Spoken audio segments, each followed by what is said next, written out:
మా ఛానల్స్ లో వ్యాపార ప్రకటనలు, ఇంటర్వ్యూల కొరకు మాకు వాట్సాప్ మెసేజ్ చేయండి 7799978978. Welcome to tree media devotional. మీ ఇల్లు బంగారంగాను కార్యక్రమానికి స్వాగతం.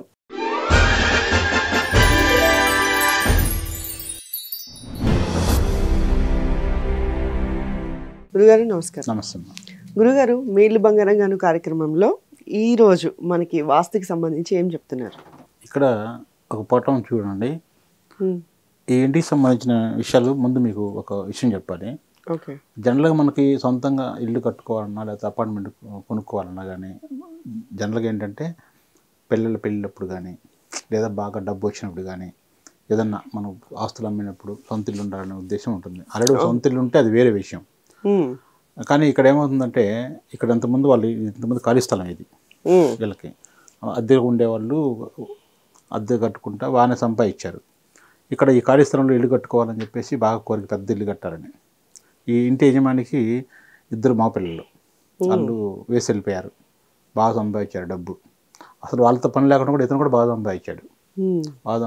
బాగా పెద్దగా రిచ్ కట్టుకోవాలని చెప్పేసి బాగా ఇంటి ముందు పార్కింగ్ ఇదంతా చాలా గార్డెనింగ్ ఇదంతా చేశారు. అంటే మనం ఇక్కడ తక్కువ చూపించాం కానీ ఇందులో చాలా ఎక్కువ ప్లేస్ ఉంటుంది. గార్డెనింగ్ మొత్తం సపరేట్గా మళ్ళీ కార్ పార్కింగ్ ఒక షెడ్డు అవన్నీ వేసుకున్నారు. ఈ పక్క కూడా బాగా ఖాళీ ప్లేస్ ఉంటుంది, బాగా కట్టారు. అయితే ఇక్కడ ఏమవుతుందంటే ఈ ఇల్లు కట్టే ముందు ఆయన వాస్తు కూడా బాగా పాటించాలి, వాస్తు సిద్ధాంతం తీసుకొచ్చి ఎలాంటి లోపం లేకుండా చేయాలనే ఆలోచనతోనే చేశారు అది.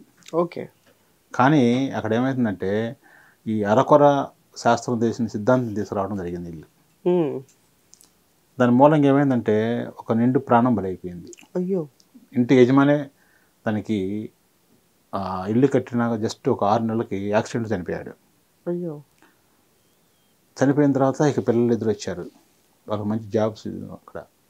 వాళ్ళకి ఎవరు లేరు ఇంకా ఇంట్లో, వాళ్ళ అమ్మ ఒక్కటే ఉంటుంది. భర్త చనిపోయిన తర్వాత ఇంకా చాలా మానసికంగా బాగా కుంగిపోయింది. బాగా బీపీలు షుగర్లు పెరగటం, ఆసుపత్రి పాలవటం, అనారోగ్యంగా. ఈ పిల్లలు ఇద్దరు ఇక్కడికి వచ్చారు.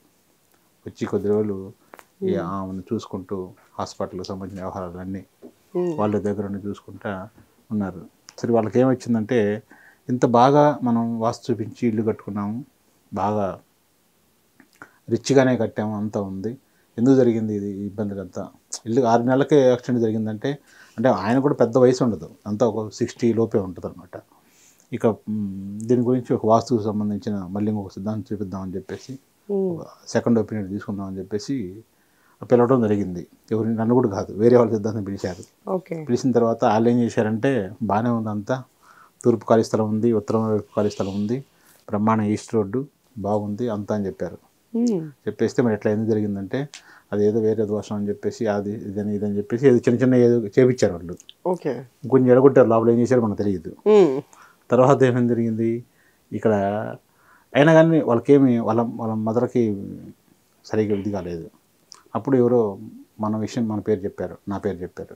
ఇట్లా బాగా చూస్తారు ఆయన వాస్తు అని చెప్తే నన్ను తీసుకెళ్ళడం జరిగింది. నేను చెప్పాను అప్పుడు. ఇక్కడ ఏం చేశారంటే దీనికి కారణం ఏంటంటే ఆయన యాక్సిడెంట్ జరగడానికి కారణం ఏంటంటే ఇక్కడ మధ్యలో ఇది ఇద్దరి మధ్యలో గోడ అనమాట ఇది. ఓకే. దీనికి కాంపౌండర్ లేదు. ఇది చూడండి, ఈ మధ్యలో ఒకటే గోడ, దాన్ని ఇద్దరు వాడుకుంటున్నారు. వీళ్ళు ఏం చేశారంటే ఈ ఇల్లు గల వాళ్ళు వీళ్ళకి ఇస్తారు ఇక్కడ వాయువు వస్తుంది, ఉత్తర వాయువు వస్తుంది అన్నమాట. ఈ ఉత్తర వాయువులో సెప్టిక్ ట్యాంక్ తీశారు. ఇక్కడ ఒక రూమ్ కట్టారు, బాత్రూము. కొద్దిగా దీన్ని కానిచ్చి అంటే కొంచెం గ్యాప్ ఇచ్చేసి ధర్మాకోల్ పెడతారు వీళ్ళు. ధర్మాకోల్ పెడితే మనకు దానికి సంబంధం లేదు, డివైడ్ చేసినట్టు అనుకుంటారు. కానీ ధర్మాకోల్ ఏది పెట్టినా దానికి కలిపి వస్తుంది. అది అంటే నైరుతి పెరిగినట్టు వస్తుంది అక్కడ, మంద కాపోయినా పక్కవాడు కట్టుకున్నా కానీ. ప్లస్ ఈ ఇంటికి ఇక్కడ ఎప్పుడైతే కాంపౌండ్ వాళ్ళు లేదో ఈ ఇంటికి నైరుతి మూలలో ఒక పెద్ద గుంత, సెప్టిక్ ట్యాంక్ అంటే గుంతే కదా, అదే మెయిన్ అతనికి యాక్సిడెంట్ దానికి కారణం అదే. ఓకే. ఇంటికి నైరుతి పెరగటం ఒకటి, ఆ సెప్టిక్ ట్యాంక్ తీయడం ఒకటి. ఇక్కడికి వచ్చేసరికి ఇక్కడ సంపు తీశారు వీళ్ళు. ఈ ఇంటికి ఈశాన్య మూల సంపు తీశారు, ఇక్కడ కాంపౌండర్ లేదు. అంటే ఈ ఆగ్నేయంలో ఇక్కడ కూడా పెద్ద ట్యాంక్, అంతే కదా వాటర్ సంపు ఉంటే. ఇట్లా ఈ 2 దోషాల వల్ల ఏమైందంటే ఇబ్బంది అయిపోయింది. అందుకనే హద్దు మీద కట్టకూడదని చెప్తాను నేను దాదాపు సాధ్యమైనంత వరకు ఎవరికి కూడా ప్లాన్ ఇచ్చానంటే హద్దు మీద లేకుండా చూస్తాను. ఎంత చిన్న స్థలమైనా సరే 20 అడుగులు వెడల్పున్నా కానీ అందులో 4 వైపులు ఖాళీ ప్లేస్ పెట్టుకొని కట్టమని చెప్తాను. అట్లా వీళ్ళు చేసిన అది తప్పు ఎవరిదంటే వాస్తు సిద్ధాంతి, అది తెలియక అరకొర జ్ఞానంతో చేశారు. అది అదే అదే హద్దు మీద ఇవ్వకూడదు అసలు ఎప్పుడు. చాలామంది చేస్తున్న తప్పులు అవే. దానికి చూడండి, అంత ఇష్టంగా పెళ్ళి ఇక్కడ చేసేసి బాగా ఎంతో ఆనందించాల్సింది వాళ్ళ పిల్లల యొక్క భవిష్యత్తు చూడాల్సిన మనిషి ఆ రకంగా ఇబ్బంది అయ్యేసరికి చూడండి ఒకసారి. ఇక్కడ వాళ్ళు చెప్పారు పిల్లలు, సరే ఏం చేయమంటారు, దీన్ని మొత్తం ఏం చేస్తే మేము ఏదైనా చేస్తాము, ఎంత ఖర్చు అయినా అసలు మొత్తం పడేసి కడతామని చెప్పారు వాళ్ళు. వద్దులే అని చెప్పాను. అప్పుడు 6 నెలల క్రితం కట్టింది అది. చిన్న చిన్న రెమెడీస్ చేశాను, దీనికి సంబంధించిన వీళ్ళకి దోషాలు లేకుండా చేసేసి కాంపౌండ్ వాళ్ళు కొంచెం ఖర్చు అయింది దీనికి కట్టడానికి కూడా, దాదాపు ఒక 10 లక్షలు ఖర్చు అయింది దీనికి. అదంతా చేసుకొని మొత్తం నీట్గా శుభ్రం చేసుకొని దానికి సపరేట్ ఇక్కడ కూడా చేపించేశాను. ఇక్కడ కూడా డివైడ్ చేపించేసి చుట్టూ కాంపౌండ్ వాళ్ళు వచ్చేది చేశాను అనమాట. అందుకని ఎప్పుడు కూడా నేను ఎందుకు చెప్తున్నా అంటే, ఇది ఎవరైనా సరే హద్దు మీద కట్టుకోకూడదు. హద్దు మీద కట్టుకుంటే ఏమవుతుందంటే ఆ పక్కవాడు ఏదైనా తప్పు చేస్తే మనకే వస్తుంది. ఇక్కడ ఇటువైపు ఎవరైనా మనకి ఇటుపక్క మన గోడ మీద అని చెప్పేసి గోడ మీద ఇలా పెట్టేసి ఇలా దింపేశారనుకోండి, అంటే ఉత్తరం వైపు ఏదైనా వాల్ వేసారనుకోండి, బైక్ పెట్టుకోవడానికి, కారు పెట్టుకోవడానికి, పార్కింగ్ అని చెప్పేసి మాకు కూడా గోడలో భాగం ఉందని చెప్పేసి ఇలా దింపేశారనుకోండి, అప్పుడు ఏమైందంటే వీళ్ళకేం కాదు. ఇప్పుడు ఈ ఇల్లు గల వాళ్ళకి ఏమవుతుందంటే దక్షిణ వాల్ వస్తుంది. ఇక్కడైనా అంతే. ఇక్కడ కూడా ఇక్కడ ఎవరైనా ఇక్కడ ఇంటికి వెళ్ళేవాళ్ళు కనుక ఇక్కడ ఆగ్నేయ మూల ఏదైనా సెప్టిక్ ట్యాంక్ తీసుకున్నారనుకోండి, అప్పుడు ఈ ఇంటికి నైరుతి సెప్టిక్ ట్యాంక్ వస్తుంది. అందుకని ఈ సెప్టిక్ ట్యాంక్ తీసుకునేటప్పుడు కానీ, సంపులు తీసుకునేటప్పుడు కానీ, ఏదైనా షెడ్లు వేసుకునేటప్పుడు కానీ ఈ హద్దు మీద ఉన్నప్పుడు చాలా ప్రమాదకరమైంది. అది ఎంత ప్రమాదకరమైందంటే ఇక టూ మచ్ చెప్తున్నాం కదా, మనం చనిపోవడం అంటే మామూలు విషయం కాదు కదా.